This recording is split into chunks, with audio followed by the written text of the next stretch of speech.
Welcome back to the Hustle Continues podcast.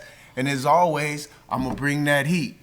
You know, the mantra, the core values about Hustle Continues is somebody with resilience, somebody who stick to it, somebody who never gives up. And it gives me great honor and privilege to bring such an illustrious brother who has done dynamic things out of San Francisco, California, Hunters Point to be exact. Welcome to the show, the legendary Herm Lewis. What's happening? What's happening? Thanks for having me. I appreciate it. The hustle continues. Man, you know it do.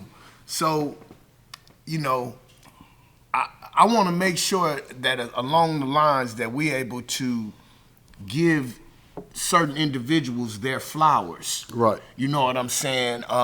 Because we need them. You know what I'm saying? And a lot of times if the newer generation are unaware of you, you know, just on status, they might hear something, this and that, but I like to get our stories out so that we can get our flowers when we in the community. Everybody know why they paying homage or why they're giving us respect. Right. You know why? Why they see they big homies giving us respect. Right. So, Herm Lewis, man, you are a San Francisco, a Bay Area legend, and you are a one of one. Tell us about your journey. Like, where are you from, neighborhood-wise, or where did you get your influence from? And you can even talk about your family in that sense. Yeah, I'm originally from Hunters Point, Harbor Road, West Point, Double Rock. You know, we grew up in all the neighborhoods because at one point we started on Harbor Road. Then we moved to West Point because they was remodeling the places. Mm-hmm. And then from West Point, we moved down to Double Rock. So everywhere we went, we was embraced. And between me and my four brothers, we was all soldiers and we was all likable. So that right there put us in a position to build that reputation, the Lewis reputation. The Lewis reputation. Yeah. So we talking about the elder brother, Pee Wee. We talking about Herm. We talking about rest in peace, Durrell. D-Lou. And excuse me, and rest in peace, Rodney. Rodney and Icy Mike. And Icy Mike. That's he from my era. Yeah, so I got Icy yeah. Mike's story. Right. You know, shout out Icy Mike. So how was it growing up in a family like the Lewises at that time? I mean, it was a beautiful thing because we was raised by a single parent. It was just my mom. And right now today, I don't know how she was able to navigate all the challenges that was presented to her, but she navigated the challenges, and we always had everything we need from being small children all the way up until we became teenagers. Moms always came through, and I appreciate her right now today for that. You know, so that's pretty much how that went. And then, then we just was we was all go-getters too. You know, once we got into high school, jumped off the porch, became independent, getting our money, by any means necessary, and reputations was developed from that. Start buying cars and stuff like that, and moms didn't have to. She didn't have to support us no more because we was getting money through different means. Like my cousin Skimo liked to say, you were quite resourceful. Yeah, Ski. Yeah. It's my guy, man. Yeah. We so, cause back in the days we used to say the names was ringing or your names was ringing bells. Uh-huh. And that's how it was for the Lewis family. Right. So, obviously you a triple OG, solid, certified. How did the 80s, tell me how was it growing up in the city of San Francisco? What was different between the 70s and the 80s? Well, the 70s, it was all about sports. Mm-hmm. It was all about sports, being at the gym, Joe Lee Gym, Hunters Point Gym, Ella Hill Hutch, Booker T Gym. Mm-hmm. It was all about sports. And when basketball season was in effect, everybody that was in our age bracket, we all was at the gym. Right. And then when football season came, everybody was at the football field, Right. playing touch football, tackle football, Yeah. with no equipment on, Right. just at the park playing football. Then when baseball season came, we all was utilizing the baseball diamond. Mm-hmm. That's how it was in the 70s, and that's how we initially established our respect in the neighborhoods. You know, because in the process of playing football, basketball, or baseball, it's going to be a physical altercation. Right. There's going to be a disagreement. Right. And you're going to have to, you know, get physically tough Right. to prove that you're worthy. That's it. And then in the 80s, you know, and then after the 70s, you know, we was getting out of high school. I graduated in '79. Right. And I had a couple of options. I could have continued to pursue my basketball career. I was pretty good. I was a good point guard. You was at Mission? I was at Mission. Okay. Yeah, with Daxter Arterberry, Jerry Keys, Doc Robertson, Glenn Fields, Dave McCall, few guys, stars. Mm-hmm. I was playing with them, and my senior year I had one offer, San Bernardino College, and I ended up not following through because my academics wasn't all the way up to par. Mm-hmm. And at the same time, I'm in high school as a senior, and I just started selling weed. So I'm selling weed, Bob, and my clientele just started growing to where I go to class, I'm in history class, they knocking on the window, like Herm, what's up? I'm like, dude, I'm in class. Right. I'm in class. So, and when I get out of class, man, people be waiting outside, waiting for me. I'm serving everybody, you know. And then let us frame this. The strain that you had at that time was what? it was that gold weed with was all gold? the seeds. It wasn't Thai stick? No, it was Thai stick after that. Okay. First it started off with the gold weed. Remember the gold weed? Yeah, of course I With all remember. that real good gold weed with all the seeds in it. Right. Then it came with the Thai stick, the Thai Buddha. Right. That's when the 80s first started. Right. And that's when my reputation went from here to here because I was one of the only individuals that had access to that Thai Buddha. On the big stick sticks. with the string yeah, on it? Yeah, man. I don't know remember that. what happened to that. You know, but yeah, that right there was I was at the beginning of the 80s, you know. We were still playing sports. Still you know, like the house leagues. Potrero Hill have a league. Midnight League. All that shit was that's what we was all about. And we, you know, the cars, the females, all that's how we all established our reputations initially. Back then, Hunters Point was known, all the brothers was known in Hunters Point for having the nice whips, the old schools with the paint. It still was very community based. Oh yeah. You know, because my family, we kind of started from Double Rock initially. Yeah, Tucker and Skeet. Exactly. Yeah. And my mom's side. Yeah. Fitzgerald. Yeah, may Skeet rest in peace. But then man. when everybody moved around the San Francisco that I'm familiar with, I'm over on 3rd Street. I'll be in Sunnydale. Right. I'll be in various places and get love wherever we was at. And see, and that right there was a privilege. That was a tremendous privilege to be able to leave Double Rock and go to Sunnydale and see a Kill Mitchell, see a Corky, you know, see some of the brothers over there, and it's love. Right. So, you know, and then it was a privilege for me to be able to leave Harbor Road and go over to Fillmore and see Skeet, see Tuck, see your other relatives. Yeah. And then, you know, you can go to Potrero Hill, and that love is going to always be there. Right. And that right there was a privilege that a lot of individuals today they don't have. They ain't never experienced that. They really can't leave. To where when we used to be able to wax our car at the sundial. Me and my brother, we'd wax our car, listen to the music, and then get in the car, ride down to Double Rock, holler at a few chicks, probably pick up one of the homies, then ride over to Sunnydale. And then, man, let's roll over to Fillmore. Right. Get on the Fair Street Freeway, roll over to Fillmore. Yeah. Just, you know, letting people see how we moving. Right. And it wasn't no animosity. No. It wasn't no haterism back then. It was just all love. Thing, Yeah, I remember that. Yeah, me too. Because, you know, when we talking about the 80s, that's when I got familiar with you. So now 80 is when I went into Bow. But spending a lot of my time in Hunters Point.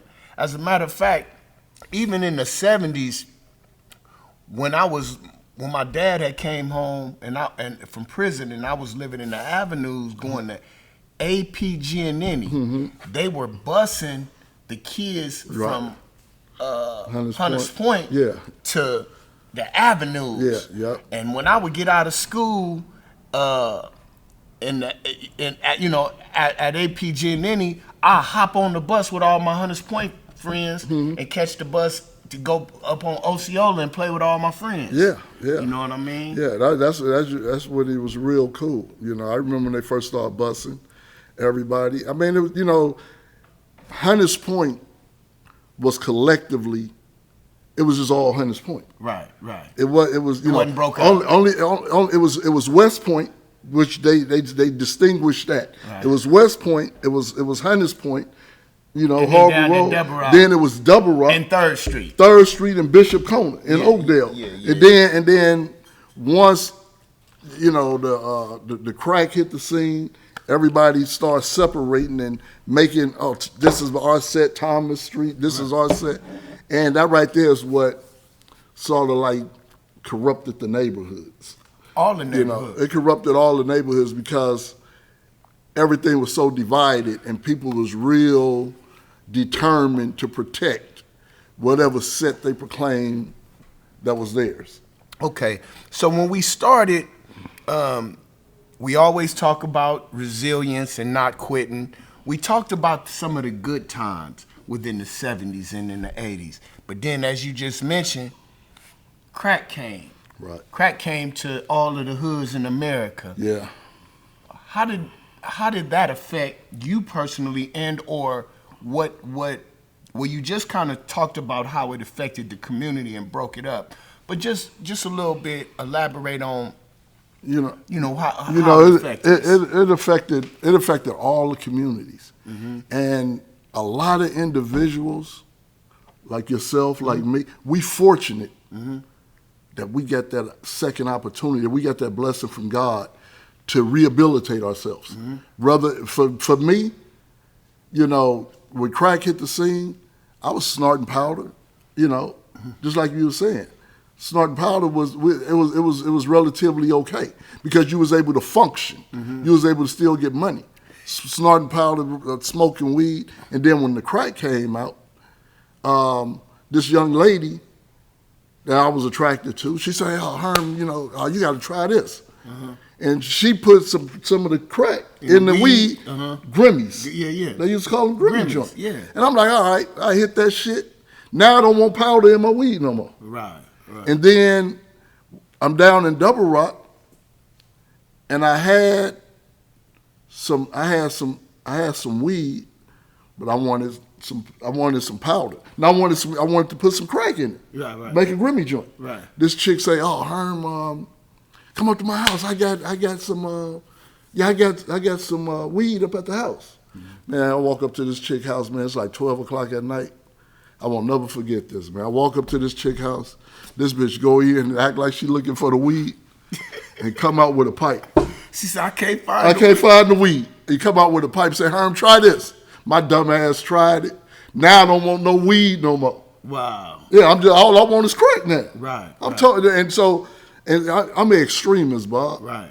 If I'm doing something positive right. and I'm getting results, I take that shit to the extreme. But if I'm doing something destructive and negative, I take that to the extreme. And you getting results? Yeah, exactly. The results was euphoria. The results was the same thing, the uplift of endorphins, same thing when you swiping left. Yeah. Same thing what you doing when you pulling the lever on a gambling machine. Slot machine. Slot machine. It's the same thing, it's just in a chemical form. Yeah. It's a stimulant. Yeah, so when that happened, you know, because, you know, before that happened, I was on the top of the charts. Right. As far as the game, the streets, top of the cars, I was that guy. Top of the charts. And when that shit came, man, my fucking reputation and status went like this. real fast. Right. Because I'm an extremist. Right. Next thing you know, I'm toe up. People like, man, you seen her? People you was actually leaving from over in Fillmore, from over in Sunnydale, just to ride through Double Rock looking for me. Just to come see? Just, man, Herm really toe up. Right, right. Man, I seen Herm, man, he had motherfucking toe up. Right. Bob, I was toe up, right? And then I went to jail. Got out. You know, anytime I go to jail, my brother looking out for me. Right. So I get rehabilitated. I'm in jail. I'm telling everybody, man, I know Forte. Forte was a star. Right. Man, I know Rapid Forte. Man, Herm, you don't know Rapid Forte. Bitches ain't taking my phone call or none of that. Right. So one day, Forte came up to visit me. Everybody in Bruno damn near jumping out the windows because Forte coming to visit and me. was at his height? He was at his height, Right. yeah, you know. And so, you know, I got real bad. Then when I got out. Do you recall around what year that was? That was that's probably like 87. Yeah, like 87 when he had the Don't Fight the Feeling stuff with Too Short. Yeah, about 87. Right. And then so when I got out, I'm gonna tell you this story, Bob. I got out, I'm tweaking. I'm over in Fillmore. I'm over in Fillmore at the Off Plaza. That was the Off Plaza The up there, OP, right? yeah. Yep. So I'm at the Off Plaza, and this guy, man, you know, I got some crack. This guy giving me a ride. We getting loaded. I don't even know the dude. You know, I just know his face. But we getting loaded in his car. And he said, so we roll off, right there on the Fell Street. We get down to Fell Street. Now, this motherfucker running through all my shit, all my crap. So we get down to Fell Street. I got the pipe in my hand. Man, I opened the back door, jumped out the car. Jumped out the car and broke off, right? Dude tried to catch me, man. I was gone, man. You know, I done a lot of stuff when I was on crack that could have got me killed. That could have got me disabled. Basically, it sounded like you was just trying to get away from him. You like, wait a minute. Yeah, I'm trying to get away from him. Yeah, but yeah. I'm just taking the paraphernalia with me. I need the pipe. Okay. But yeah, I'm okay, gone I because got he dipping in all the drugs. Right. You know, so I had to, yeah. And then I never valued that stuff. You know, I never valued it. So, for those who, if you keep on hearing Herm say Bob, that's the other me. You know, Honest Bob. So if you need to do some history, Honest Bob, it was Wayne, obviously, but then Honest Bob became a character, a moniker in the streets that I carried. Right. And then I had to be who I am again, Wayne. Exactly. Wayne Hayes, Honest Bob. It's the same with my name. Right. You know, people ask me, man, how did you get? Because my government name is Andre. Yeah. Andre Lewis. Yeah. And people are like, man, how did you get Herm from Andre? Right. So the story is, I was in high school when he got a haircut. It's like you was talking about the haircut. Right. When he got a haircut, dude screwed my haircut up. I come out looking like, when I went to school, they said, man, you look like Herman the Monster. And then, you know, as my reputation started to grow, they took the monster part off and just started calling me Herm, and that shit stuck. Is that right? Yeah. So I bet you a lot of people don't know, because Herm Lou, the name was legendary. Tie stick days, man, I come all the way from Lakeview to come all the way on 3rd Street to find Herm Lou to give me a couple of eighths of tie stick so I can break them down and go back where I came from to give me some money to come back. And people used to come back 3-4 times. That's when Death Row was open on 3rd. Right. And you can ride straight through. Yeah. So you did another bid, thinking it was that turnaround bid when you flipped the script on them. What year was that, or if you can remember, or tell me what was you thinking? You was in jail. Was it county or was it prison? When I got out, he got my life right. And did the motherfucker, yeah. Man, it was what's that? It was in 88, 87, I went to the pen. I done 16 months. I got out in 88. 86, I went to the pen. I got out in 88, done 16 months. Then when I got out, I got out, I'm like this. I'm clean. I'm like, man, I'm finna handle my business, finna do, what's required for me to be successful. Stayed out 28 days. The first 7 days I stayed out, everything was cool. I'm sticking to the strip. And then I go to the weekend come, I go to the club, the Waterloo. Go to the Waterloo. And my objective, my goal was to just smoke weed and have a drink, Miller Draft. Because I was always cool to handle that. So when I go to the Waterloo, I have smoke some weed, I have some drink some Hennessy. And when I leave out the club, I'm intoxicated. And a chick that I used to get high with, thick, hey, Herm, it's so good to see you. She hugged me, put that thing all up on me. Say, Herm, where you going? I had already had a room at the Bayside, booked up for a month. My brother had set me up. I said, I'm finna go up to the room. You want to hang out? I ain't got no intentions on smoking no crack at all. We get to the room. The chick say, Herm, is it cool for me to smoke this? It's a cigarette. I say, yeah, it's cool. I ain't got no intentions at all. The cigarette get down to here, Bob. Honest Bob, Wayne Hayes. The cigarette get down to here. You said. I said, let me hit that. Man, I hit that shit, man, and I had like 900 in my pocket. I'm like, come on, let's go. Went right to Sunnydale, seen Smurf, seen Captain Kirk and all these guys. I started buying drugs from them. Ended up getting my car towed. Stayed out for the next 20 days. In the Bayside. Yeah, toe up. I'm maneuvering, but I'm toe up. And Max, remember Max, the police? Max dip up on me, and he say, Herm, you back on that shit? You back, man, I'm taking your black ass to jail. He was that mad, because he respected me. He knew what, Max, he knew all of us. And as long as you wasn't killing somebody or robbing a bank, he ain't gonna mess with you. D. Lou, on the other hand, started robbing all these banks.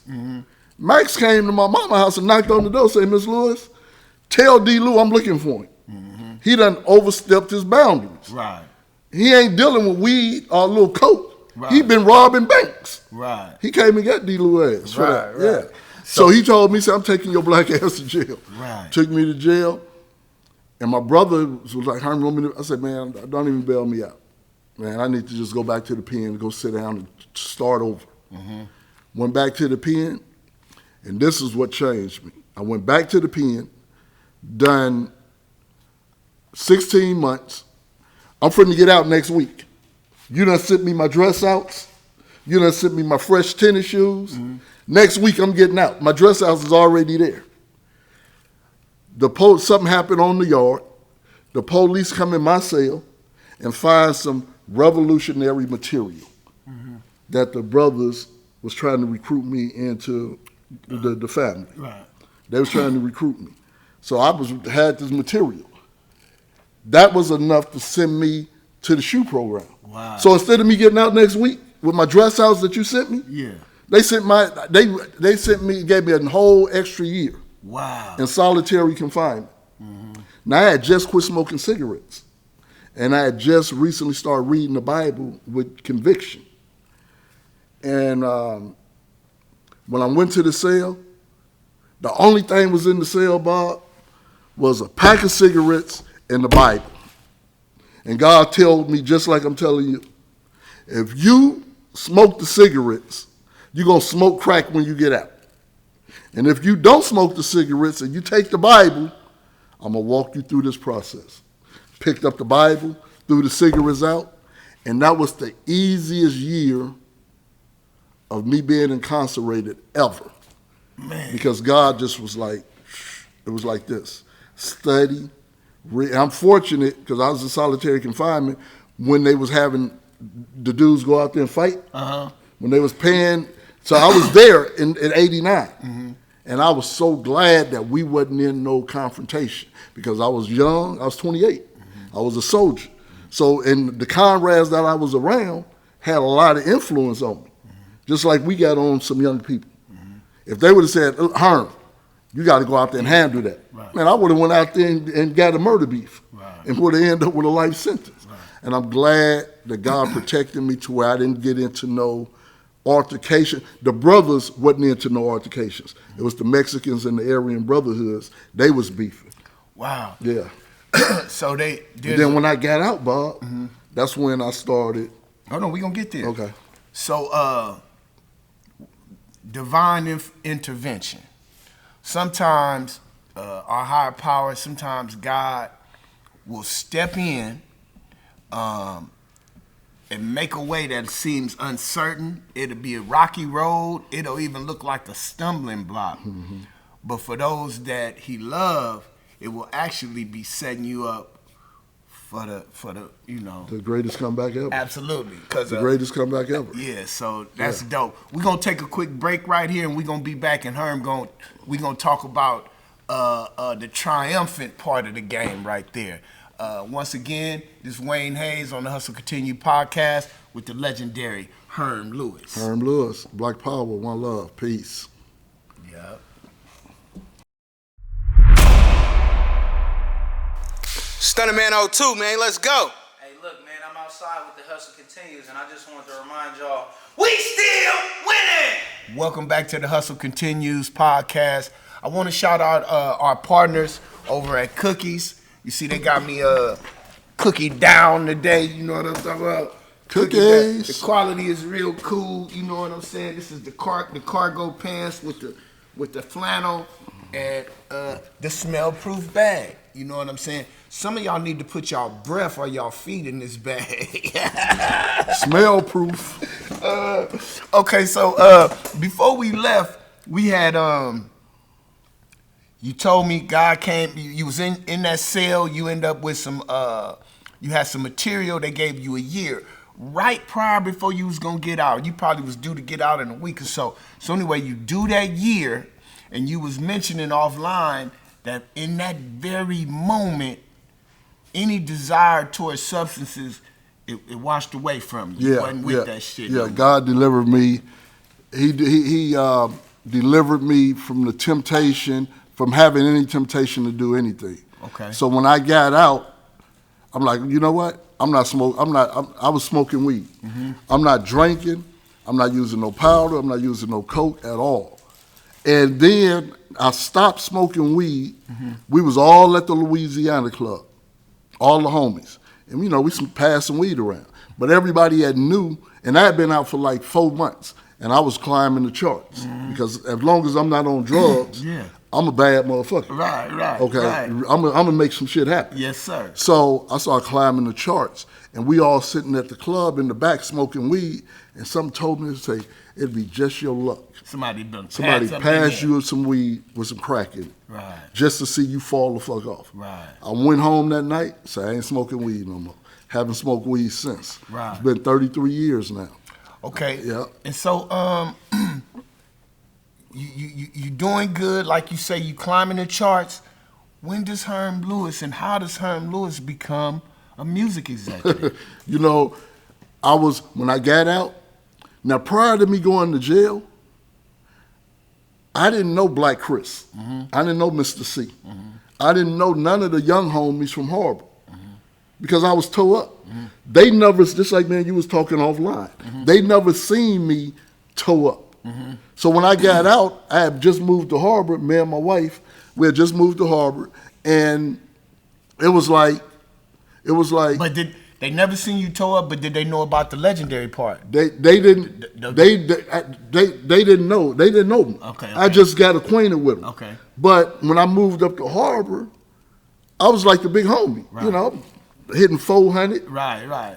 Swole. Yeah. Had conversation. Right. And I'm sitting out there and I'm reading my book, and Toto, Black Chris' little brother, he used to always come and sit next to me like, "Herm, man, I admire you for how you read your book and you read your Bible and you don't care about nothing." He tell me that right now today. Right. I used to sit up on there and everything that I did when I was in the pen, I brought it to the block. So that was when it was cool. You might have had your weight set outside. Yeah.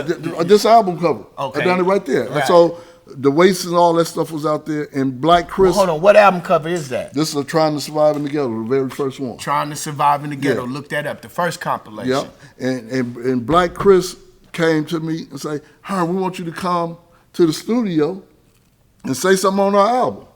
I ain't never been to the studio in my life. Never. I'm like, all right. Go down to TC Studio, get on there, say my little spiel on their very first album.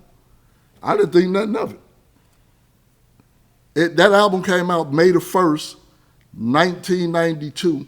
May the 1st, 1992, I turned myself in because I got caught on Harbor with 4 ounces. So I had to do a year. Turned myself in, and I'm not thinking nothing about the album. Everybody that's coming to jail, Herm, man, RBL blowing up, man, people love what you said on the album. I'm getting all my feedback from San Bruno County Jail. Right. I call home, and my sister, she got my voice on her voicemail. Right. My wife come up there, she got the RBL T-shirts on. Right. Baby, man, RBL blowing up, woo, woo, woo, right? And I'm like, for real? So when I got out, I had like 10 racks. When I got out, we walk into the yard at the annex. Right. When I got out, I said, man, I'm finna use this 10,000 and make it do what it do. Right. So I'm on Harbor. And I said, man, yeah, I want to do just a spoken word. That was my objective. I have always wanted to be a motivational speaker. Right. So I was just going to do a spoken word just like I did on their first album. And then Black Chris say, well, Herm, you might as well let us do a song on there. How you going to tell them no? Right. And they the hottest thing in the Bay Area. Right. And then Rapping Forte pulled up. Oh, look what's up, Herm, I want to be on there too. Then Fly Nate the Bankster just got out the P and he pulls up. And we up there chilling, just chopping up game, and he just started rapping. This fool rapped Honest Bob for 10 minutes straight. Just spitting, them penitentiary raps. Yeah, right. Just spitting though. Right. I'm like, man, we got to get you on there too. Right. Then Forte said, man, we can't do a compilation. I didn't even know what a compilation was. Right. We can't do a compilation without Cool Nut. When he got Cool Nut. Then I was hearing JT the Bigger Figure. I said, man, I got to go get him. I got to go meet him. I was admired. One thing about me, I admire stars. I don't care if you're younger than me. That's why my relationship with RBL, JT, San Quinn, I admire all them dudes. You know what I'm saying? Because I know how it all started. Right. So I met JT. We at the studio at TC and Enhancer, and we all in the studio chilling like this, and we playing beats, and everybody up there, but nobody wanted to go first. They didn't know how this shit was going to turn out. Who's Herm? Right. He don't even rap. Right. So JT come in with that enthusiasm he have. Right. He come in there with said, man, we want that beat right there. We'll go right now. Right. And he went in there, grabbed San Quinn and Demo. They went in there and lit the mic up. Yeah. San Quinn, young baby boy back then. Yeah. Young. Yeah. They went in there and lit the mic up, right? And when they done they song, everybody knew that the standard had been set because JT was already recognized game. Right. Young baby boy San Quinn was already known, getting it. You know what I'm saying? So everybody sat back and like, okay, we be back. We coming back tomorrow. They were ready. No, everybody wanted to rewrote their shit. Everybody wanted to rewrote, and that's where Sugar Bear came with coming up out the cuts. Right. Coogner come in there. This is another story, man. Coogner come in there with this young kid. He a professional. Rest in peace, Coogner. We miss you, man. Coogner come in there. He's a pro. Like, yeah, man, we want that beat right there. Hey, Herm, I want my nephew to go in there, and I would need him to say something. And he sent his nephew in there, and his nephew was probably like 7. And he went in there and say, what kind of cologne you got on? Smell like jealousy. Right. Then Coogner come in with his verse, right? Right. Now, all these years, I never knew the kid. I didn't know the kid. I just met the kid, maybe 3 months ago. He got a podcast. What was his name? His name is Lakeview? The Voice. The Voice. The Voice? The Voice. Oh, okay. The Voice. Shout out The Voice. The Voice. I know him. You know him? But I don't know him by The Voice. Yeah, he's from Lakeview. The Voice. But he came and said, we doing this podcast, and at the end of it said, Herm, let me tell you who I am. And he broke you talking about his mom is Linda. I met his mama. years ago. You talking about His name is, it start with a J. Jamison? Damn, man, I can't think of his name. The right Voice. Do he do keep it lit? I mean, keep it. He be saying you wasn't there. No, he be yeah. I can't think of He his be name, in the right. car. He got Yeah, his kids. exactly, Yeah. But Yeah. him, I just recently met His him. name, that's folks right there. Yeah. His name is Jamison. He's related to the Prices. I didn't know who he was. Yeah. Until he just broke that down to me after we done this podcast. Say, Herm, that's me on there. Damn, if I had my phone, I could tell you who it is. That's my folks. Yeah. We got it. We Charge it to my head. I can't remember who yeah. our folks. But his mama was. I know him by the voice. The legendary Linda Price. She was all up in the mix with the music business. And when I had my first rap group called BMW, we used to rap at the Solar System. Oh, man. Brian, Marcus, and Wayne. His mama had us talking to Eddie Levert and all of that. Right. Okay. Yep. Okay. So anyway, you dropped the compilation. Back then, when we doing music back then, anybody couldn't really just do music. It was expensive to do. Yeah. The studio time, the reel-to-reels, or the DAC tapes, the beats. whatever the beats, Break whatever. the lead, getting it mastered. Yeah, that shit costed $1,300-$1,400. Yeah, whatever that was involved with music was very expensive to do. So therefore, the return was different. And plus, we had full control of it in the sense of you were going to get the music pressed, you was going to get your own product, and then there was a system in place, a lot of systems that you could take your music to. Yeah. And back then, they'd cash you out for your music, Yeah, right? yeah. So how did that first project do for you financially? What did you press up first? When I first did it, like I said, we didn't have no expectations. Right. So I pressed up a thousand cassettes. Right. CDs was on the way. Right. So I got 1,000 cassettes, and I'm selling them out the trunk, following E40 example, Too Short example. Right. And JT. I'm selling them out the trunk. Then I go down to the record shop on 3rd, Tony Bell and them. Yeah, the Bells. Parents' record shop. I go down there, drop off like 20 of them on consignment. The next day they called me like, man, we need some more. Then I go over to Creative Music. Remember Creative Music? Off of Ocean. I go over Black there. owned. Yeah, I go over there, and Joe, he had heard about this album. He said, Herm, this is a good album. I want to get 100 of them. He bought 100 of them and cashed me out right on the spot. That right there gave me the confidence to go to T's Wahoozies, all these, the Record Mart, all these different stores. And then I was hesitant to go over to music people because of the relationship and the betrayal that RBL have already experienced with them. So I'm like, nah. That was the story. Yeah, I don't want to go over there. If I go over there, they got to break me off right now. So I eventually went over there. They broke me off. But now, the album is starting to outgrow music people. It outgrow me doing it out the trunk. Because people in Seattle, Portland, Detroit, New Orleans, they all wanted that album. So I'd go to City Hall. City Hall Records? Yeah. That's in San Rafael. Who was Walter. running that? Walter. That Walter was and Buddha Bob. E40. Remember Buddha Bob? Yeah. Wasn't that E40 uncle? No, St. Charles he was was E40 uncle. Oh, yeah, And I St. dropped Charles. some off to him too. He had a little location. Walter, he had a little guy, location in Fairfield. So I did drop some off there. But when it was all said and done, man, I done good, man. I come up out of there, man, with 100 racks. 100 racks. Man, I come, and that was a blessing. Right. I bought the house. And, with the music, you become addicted to it. So Right. you want to do another one. I done the second album. Right. Second one did better than the first one? No. The first one outdone the second one. And this is where I made a mistake at, because when I done the second album, now everybody know me.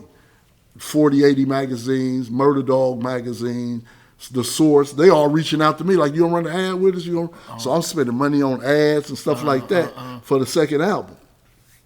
The second album come out, and I didn't get the buzz that the first one did. Because you remember how we used to do the snippets? Right. So I had done the snippets, and people was like, it's cool, but it ain't like the first one. Honest Bob, Wayne Hayes, The Hustle Continues. Right. I had 50. What I had? What? I had what? 50,000. What? 25,000 CDs. 10,000 cassettes at my house. I had a little apartment. Housing this 25,000 CDs. You mean after the? No, for the second one. Okay. And I'm sitting back and I'm not getting the feedback. Right. And I'm like, oh man, I'm looking at all this shit. I'm like, man, I'm finna be stuck with this shit. And Walter called me. He said, Herm, we want 20,000 CDs and 10,000 cassettes. Man, I got a U-Haul, rushed them motherfuckers to him. Yeah, I sure did. Yeah, and he wrote me a check for 50.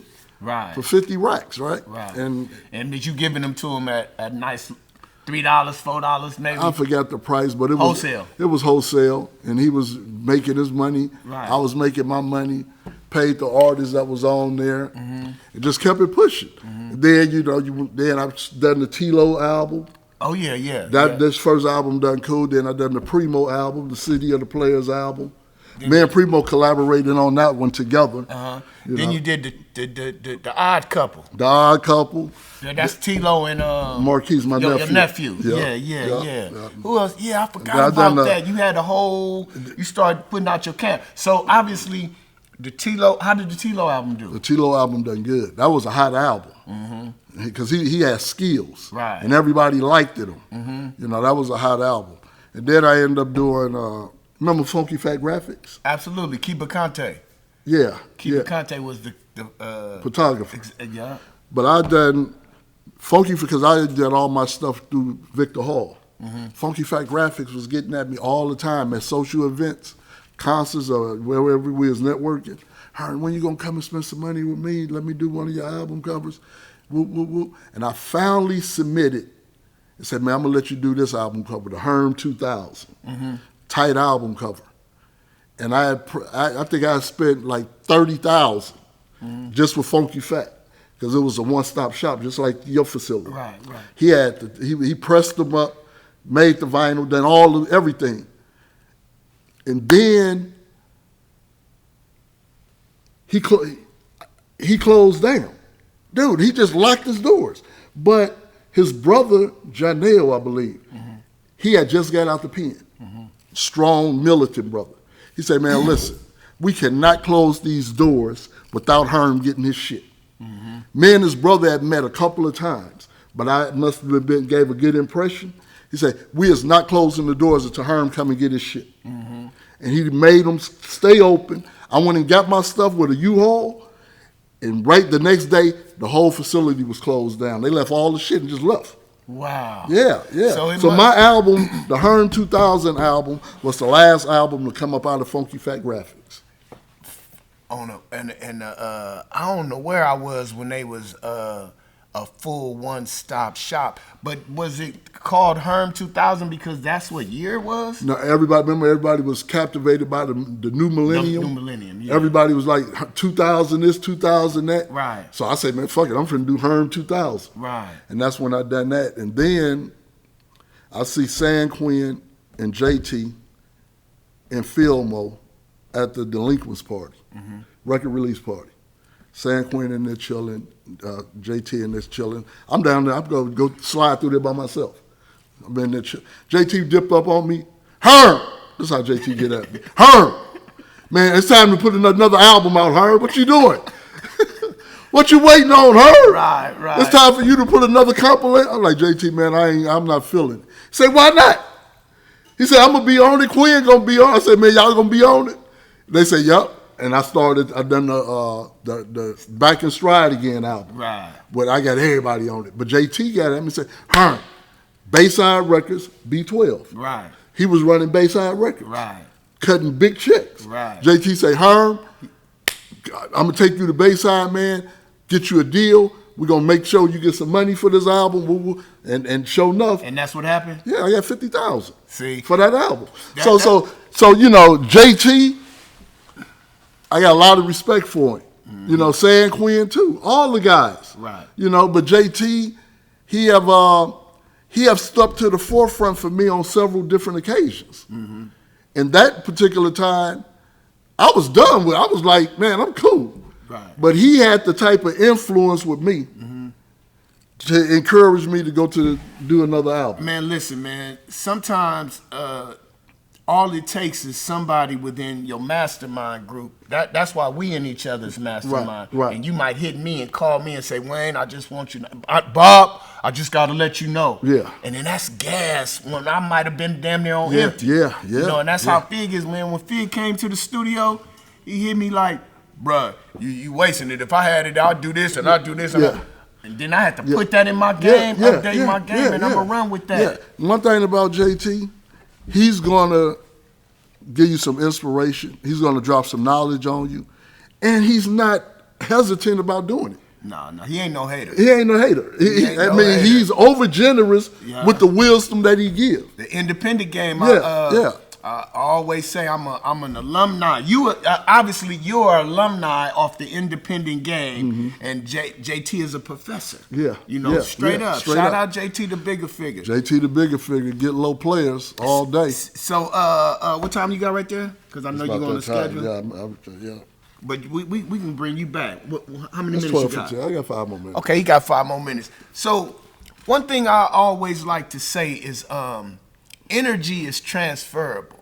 Good energy or bad energy is transferable. And like, you know, I was a popular cat in high school, played football, and then my school at the time was Balboa's known for the theater and all that. Yeah. So I was doing theater and all. I was popular. Yeah. And then, you know, so that translated to other things that I did. And so the same with you. It's like once you turn up, you can move it over here, and you went on to do other things that are positive, including your children, other people that you've touched. Touch on that a little bit, because let's talk about business. What kind of business have you done? You know, the best decision I made is when because when I was hustling, I always wanted a job, because my brother always had a job. So I always wanted a job, but I couldn't get a job. And I was making all this money from the music. And right when the music started slowing down, my brother say, Herm, why don't you just buy you a job? Like, what you talking about? Buy you a franchise. I didn't know what a franchise. I'm not knowledgeable about a lot of stuff, but once I acquire a little bit of knowledge and do the research and the due diligence, then I become efficient with it. Right. So I say, okay, well, buy me a franchise. Right. So I bought the janitorial franchise in 1996. Wow. I done made so much money on that business. I paid $15,000 for that business. In 1999, What's the name of it?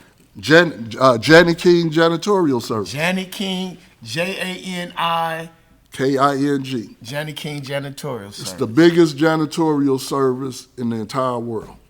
Y'all, Janet King, y'all gonna have to tame off another little piece of check, because he's shouting y'all out. Yeah. And it'll have an entrepreneur like me looking into the details. Yeah, about real that. talk, You know real what I'm talk, saying? real talk. And then that's exactly where I wanted you to go with that. And then also you've had success within your family group and structure. You went on to help raise your stepson, Steve. Yeah. Talk about that a little bit. You know, when I met Rhonda, Steve was 2 years old.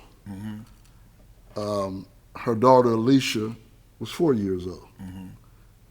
And I just, I came in, and God spoke to me on this too. Right. Because at the time, I ain't never been with a woman that had kids. I was 28 back then. Right. And God told me, say, look, boy, you was on crack. You better accept this woman and her 2 kids. Right. And do it the right way. If she accepting you and your little blemish, if that's what we're going to call it. Yeah, it's a major blemish. Right. So I said, okay, cool. And I started walking the walk. And just like you, Bob, whatever we commit to, it's going to be effective as long as we committed to it. Absolutely. You're going to get the results. So I wasn't expecting Steve to go to the NFL. I wasn't expecting his daughter to do the things, her daughter to do what she doing, my daughter. It just transpired that way because I did what God put on my heart to do. Yeah. Just like you. I mean, if you got some young kids around here, or some young homies, nephews and nieces, you're going to give them some encouragement. You're going to give them some knowledge and wisdom to lead them in the right direction. Absolutely. You know, so that's all I did. And when you one of them ones, man, those people, they take pride in you and they reciprocate that love back. Yeah. And I'm gonna have to have you back because your story is still impactful when you're moving forward now, and people continue to be inspired by you. Right. I know that I am. Right. But I wanted to say, how did you get involved with speaking? Once again, coming full circle, where one of the neighborhood bosses that's doing great in the music business come to you and say they want you on their albums. How did that happen with Larry June? Larry June, my nephew. And then before I even go there, I want to also acknowledge my son, Andre. Oh, yeah. He played at Utah University. My bad, yeah. And I want to acknowledge my daughter, Dejanay, and my 3 grandchildren. But Larry... What's the name of Andre's podcast? So What Do You Do? Yeah, So What Do You Do? So What Do You Do? Yeah. Check that out. But Larry June, just like I said, he was maybe 7 or 8 years old, coming to my house, looking around at stuff like this, looking around the posters, all of the posters, seeing San Quinn, seeing Be Legit, seeing E40 on my wall. He came and was just amazed by that. And he told me about that maybe 2 months ago. Say, when I used to come to your house, man, I used to just be captivated and inspired, just looking at the posters and the pictures that you have with Forte and JT. It was attainable. Yeah. So he was like, so he spoke about that, and I'm just sitting back doing what I do on social media, talk a little positive. bit. And he could hit me and say, I need you to come to the studio and record something for me on my album. I'm like, all right. I'm always writing. Right. Because I'm always anticipating somebody like Master P, somebody like an E40, or somebody like fucking somebody like San Quinn. Got his new EP. Somebody of that caliber may call me, and I want to be prepared. So I always got some exclusive stuff that I just keep over here in the cuts. Right. Larry hit me, and I was ready, and went to the studio, dropped it. He was impressed with it. And then I ended up doing 5 more intros for him. So he dusted me off. And my status, I done gained 1 million more customers, 1 million more fans by just being affiliated on the Larry June albums. Man. Same with Black Chris. Black Chris tell me this all the time. He had a show last night. He told me, say, Herm, Larry June dusted me off. Right. And I'm re-inspired. Right. That's why you see Black Chris out there working, getting it tangible. Yeah, getting it. And I want to say that to some of to our nephews. We need each other. Sometimes people don't like to show love and support if somebody ain't at their best. But that's neither here nor there. If you got OGs that been impactful in your life with the game that they gave you or some of the accolades that they have, man, you'll be a sucker, a hater to not dust their game off, bring them in the mix, because then you gonna gain all of the respect of those people that came before you. Yeah. But at the same time, you showing love to the people that paved the way. That paved the way. People that you set back and admired, and that you was inspired by because of how they was doing it. San Quinn, for example. Right. I know he done inspired a whole lot of young people. Right. Younger artists. I want to see his sons blow up. Right. Because they got talent. Shout out Galaxy and Zaki. Yeah. I want to see, I be checking for them, and I like their style. I like the dress, the look. They got the whole package. Yeah, they do. And they just need a hit song. And you can tell what cloth they cut from. Yeah. They cut from a lyrical cloth. They not just kind of Right. They didn't slip in this shit on a banana peel. No, they really rappers. I remember them when I remember San Quinn having them on stage Right. at the Juneteenth. A lot of shows. Little Galaxy Yeah, for show. He brought him to the Bars Awards. Yeah, and so everything. that's cool, man. And I think I commented one time. Mm-hmm. I would like to see them three do an album. Right. Most Man, definitely. that'd be different. I know they did something together. I know him and Lax did something together. I'm not sure if they all three did, but I think I told him that would be maybe the first, if not, among the few. That'd be like at the compilation. Right. That'd be like ain't nobody done that. A father and two sons. Yeah, And everybody, a father that's tight, a father that's a major factor. That's still man. gassing. I got my two sons. Right. And man, shit. And then the next thing I'm gonna get ready to cut, but the next thing is, can we get any love from KMEL, from the local radio stations? Right. Because I know a lot of the stuff is being done through social media, which is great. And it seems like KMEL is so stagnant and obsolete in how they support the local artists. What I'm saying is, a San Quinn should have the status to go down and say, look, I'm ready. I want to record a nice song with me and my two sons. Give us some spins. Right. Instead of spinning the same stuff over and over and over. Well, we hope that KMEL is listening in. I know that I lived in Atlanta for about 7 years, and I know that in those markets, the down south markets, you might they're just way more influenced by the regional sound, Right. and they're gonna play the sound and not overlook it and go straight for all of the big money plays. Yeah. But hopefully they do that. We could use your support. We really can. There's some artists that are worthy to be on the iHeartRadio. Yeah. So Just to give them a little bounce. absolutely. A little bounce. It's just like when I went over to Creative Music with my first album, and he wrote me that check. That gave me the confidence that I was on to something. iHeartRadio can do the same thing for certain artists if the artist got a nice song. Absolutely. And he has been putting in the work. And you see that. Give a guy a shot. Give him that bounce. In closing, for now, what is there a project in the works from you? Nope. My thing is, I'm sitting back. I'm talking with Larry June. I'm also spoke with Ghazi.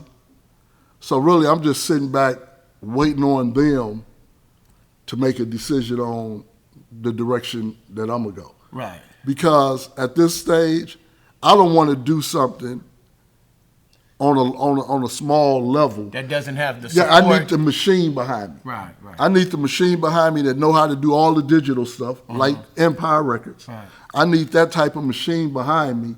Then I just want to be able to do what I do, submit it, and see the machine do what they do. All right. I don't want to just come out and drop something and it's flat. And then you trying to do the social media marketing. You trying to do Yeah, these, and all these I'm different not things. competent enough to do it. It's just like the football coach, Sean Payton. He left New Orleans after winning a Super Bowl, and now he's with the Denver Broncos. And his status has dropped It's flat. flat Right. because the same with John Gruden. Right. No, even Sometimes you got to just what's his name? Belichick. Yeah. His shit look a little flat yeah too. flat. Sometimes you got to just know when to move out the way and give a machine an opportunity to step in and make it convenient for you. And then we just looking at your name and brand recognition to spearhead it in the forefront. Well, I love to sit up and chop it up with you on that notion, and I like to play a role in some kind of way. It's all good, Bob. All right. It's all good. Thank you, Herm Lou, for being here at the Hustle Continues podcast. I know I want to have you back again with San Quinn. It's all good. Peace. Peace. Oh, yeah. One love. Yep. Power to the people.